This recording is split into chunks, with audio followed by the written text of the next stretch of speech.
Please remember to like the video and also consider subscribing. Now the news. The St. Elizabeth police have taken a student of the B.B. Cook High School into custody following the severe beating of another student at the institution yesterday. The grade 9 student remains hospitalized. Reports are that shortly after the dismissal of the institution yesterday, students were in a line collecting their cell phones when the younger student was accused by an older boy of stepping on his clerk's shoes. The older boy allegedly started beating the younger student. Videos of the incident, which are being circulated on social media, show the victim lying on the ground with blood on his face. Another student is seen shaking the boy, who appeared unresponsive. That the student sustained injuries to his face and right hand. Officers from the St. Elizabeth Police Division visited the institution today as part of the probe. Head of the division, Acting Superintendent Coleridge Minto, provided an update on the incident this afternoon. He said formal charges are expected to be laid soon. Meanwhile, family members of the B.B. Cook High School student who was hospitalized after being severely beaten by another student at the institution yesterday say they are displeased with the school's handling of the incident. The boy's aunt, Tameka Holness, expressed shock at the situation. She said her nephew was taken to a medical doctor in Junction by other students, not by school administrators. It's Jaheim friends that had to walk with him, pick him up and walk with him through Junction town and all that to bring him to Dr. T's.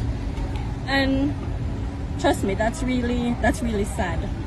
And it wasn't like it was a fight. It wasn't like it was a fight. Just a simple bounce. And you did that. He's not supposed to be in school because I think he's a danger to the rest of kids. He's a danger to the rest of kids because if somebody can just bounce you and you do that, you're a danger to the kids. Meanwhile, the child's mother, Chantal Goulburn, said she is following through with an investigation by the school and police into the matter. She said her son's sight has been impacted. 257 new constables have joined the police force. The officers graduated this morning during a passing out parade at the National Police College. Delivering the keynote address at the passing out parade, Minister of National Security Dr. Horace Chang urged the new officers to use their roles as police officers to advance the cause of nation building. He added that in the face of gang violence and other societal threats, the young officers have the power to make a difference. The Clarendon police say they have successfully interrupted the activities of a car-stealing ring operating in the parish. This following the recovery of 2 vehicles during an operation in the Portland Cottage area. At around 3 p.m. on Tuesday, a team of officers uncovered a grey Toyota Prado Land Cruiser hidden in bushes. The vehicle showed no signs of damage or tampering but was missing its registration plates.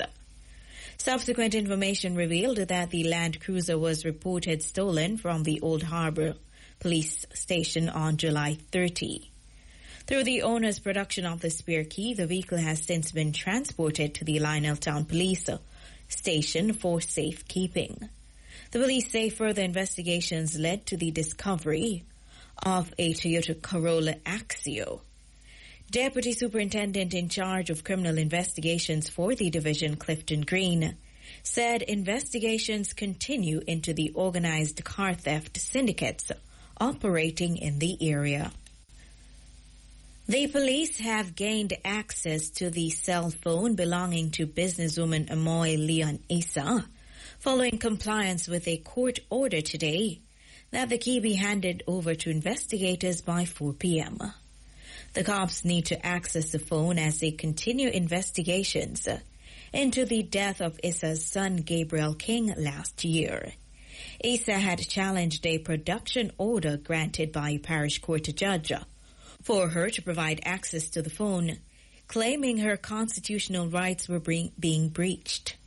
She lost that bid today when the Constitutional Court ruled that the key should be turned over to the police. This morning, Justice Lorna Shelley Williams said the Cybercrimes Act contains the necessary safeguards to limit harm or risk to the right to privacy as it regards access to Issa's phone for the investigation into her son's murder. She said the judges looked into whether or not the production order issued breached the claimant's rights to privacy when making their decision, and concluded that it was demonstrably justified in the circumstances. Government Senator Dr. Sapphire Longmore is calling for changes to Jamaica's laws that will see people convicted of killing children handed mandatory life sentences. She made the statement in the Senate today as she highlighted the recent murders of children across the country. The most recent incident, the rape and murder of 9-year-old Talia Thompson, occurred in Discovery Bay, St. Anne last Saturday. According to Senator Longmore, those convicted of these tragedies should be locked behind bars for the rest of their lives. She said this would demonstrate that there is no excuse to murder a child. The number of presumed suspected and confirmed dengue cases in Jamaica has increased to 1,060. Of that number, 132 are confirmed dengue cases, with the type 2 strain dominating the confirmed case count. At the same time, 4 of the 6 deaths previously under investigation have been classified.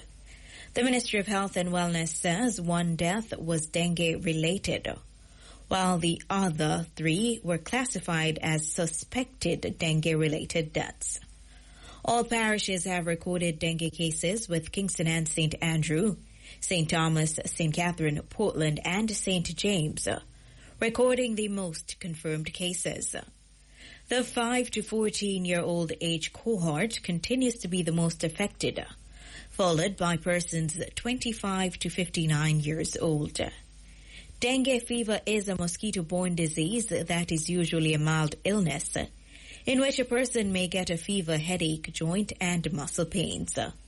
The recommended treatment for the fever is acetaminophen or paracetamol. The government has intensified efforts to combat the outbreak of the dengue virus in schools. This, as statistics indicate that the 5 to 14 age cohort is the most affected by the dengue virus. The government's mitigation effort includes weekend fogging, removal of bulky waste, and supplying drum covers. Jamaica's program manager for vector control, Shireen Huntley-Jones, says the Ministry of Health and Wellness is collaborating with the Ministry of Education and Youth in the effort to prevent infections in the school environment. She says a team from the Health Ministry met with the Permanent Secretary in the Education Ministry and senior staff, and a strategy has been adopted where they have been asked to do search and destroy activities in and around the schools. She notes that in addition to the general mitigation work, local public health inspectors are working closely with the principals of schools to apply treatments at compounds. The Health Ministry has embarked on a mission to get healthcare workers to change their attitude and practices as it relates to the use of technology. This as the ministry continues efforts to leverage digital solutions for public health. Health Minister Dr. Christopher Tufton expressed concern that some doctors are reluctant to use the technological devices at their disposal.